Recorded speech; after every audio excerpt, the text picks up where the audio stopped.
did Father Arnold stay when he came to Rome? Later, the SVD rented apartments, and only much later they built their own college and generalate. But in the beginning, the founder had to find a place to sleep.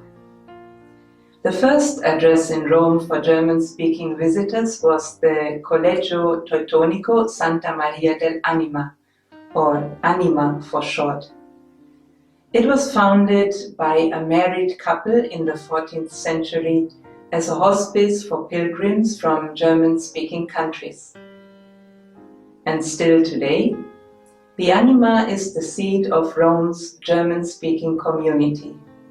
The Anima also houses a college for priests, and this is where Arnold Janssen initially stayed when he was in Rome.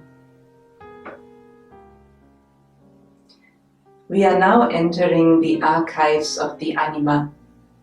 Father Andrzej Miotk, who works as historian in the Founders' Archives in the SVD Generalate, is going to show us a little treasure. This is the guest book of the Anima. In February 1881, Father Arnold signed it with the words, Arnold Janssen, Rector of the Mission House in Steil. Laudate Dominum omnis gentes. Bishop Johann Baptist Anser too was a frequent guest at the Anima during his stays in Rome. He died here unexpectedly of a stroke in November 1903. The third apartment that the SVD rented in Rome was just around the corner of Santa Maria dell'Anima, in Via Tor di Milina number 4. It was and still is the property of the Anima. The SVD chose the top floor of the building because rent is cheapest in the upper floor. From reports we know that in order to save money on eggs, the SVD kept chickens in the attic. Superior General Blum was a bit ashamed of the poor appearances of the apartment. So he did not invite anyone to visit there, except maybe very good friends who did not mind the utter simplicity of the place. The church Santa Maria dell'Anima is a little jewel. The chancel houses the tomb of Pope Hadrian VI.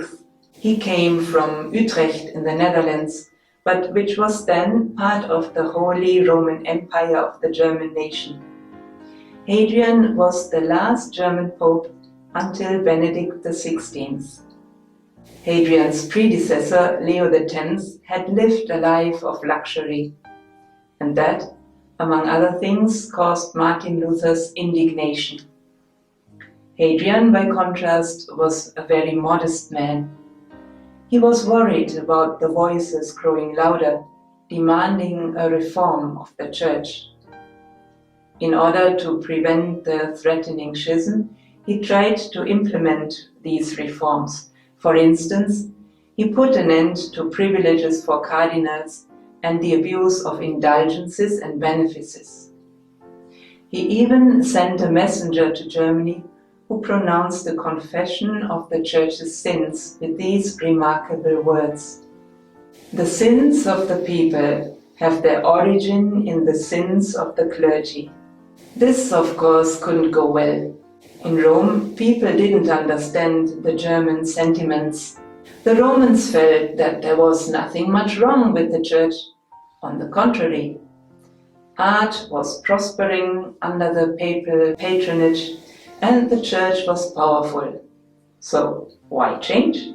And so the Roman society mocked what they called the rabbia Teutonica, those serious and angry Germans. The cardinals, artists, and everyone who enjoyed la dolce vita, the sweet life of Rome, turned against Pope Hadrian.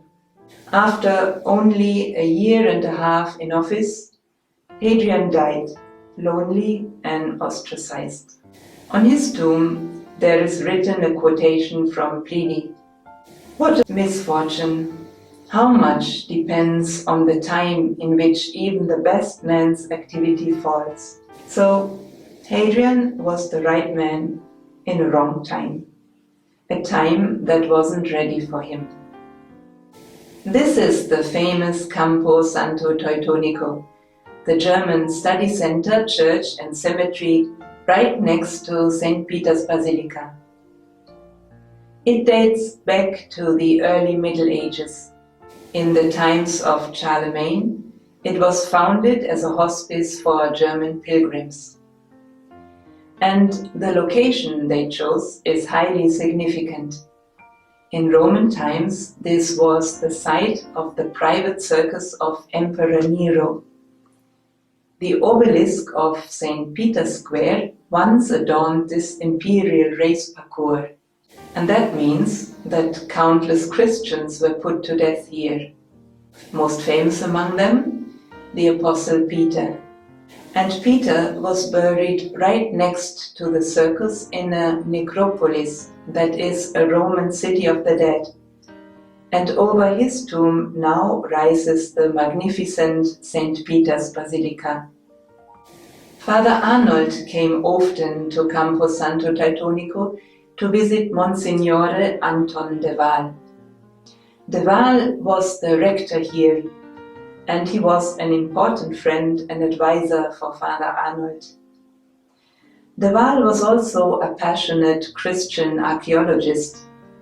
On Father Arnold's first visit to Rome, Monsignor de Waal took him to the catacombs of Saint Sebastian. Father Arnold must have been very impressed by the catacombs, because he took 3 small stones from there as a souvenir. Later, on his last visit to Rome, Father Arnold had another reason to come to Campo Santo Teutonico, namely to pray at Bishop Johann Baptist Anser's grave. Anser was one of Father Arnold's earliest and most faithful companions. But as a mission bishop in China, he sometimes made things difficult for the founder. There were constant conflicts in matters of authority. Finally, the Propaganda Fide called Bishop Anser to Rome to report on his activities as mission bishop and maybe also to respond to some accusations made against him. But the day before the appointment in the Propaganda Fide, Bishop Anser was found dead in his bedrooms in Santa Maria dell'Anima. Monsignor de Waal arranged for him to be buried in Campo Santo Teutonico, and in the church there, a bust of Bishop Anser is placed in the side chapel, to the right of the chancel. Still today, the Campo Santo Teutonico is an important place for the Arnoldus family, because here we remember some of our deceased members that are buried in the vicinity of the 13th Station of the Cross.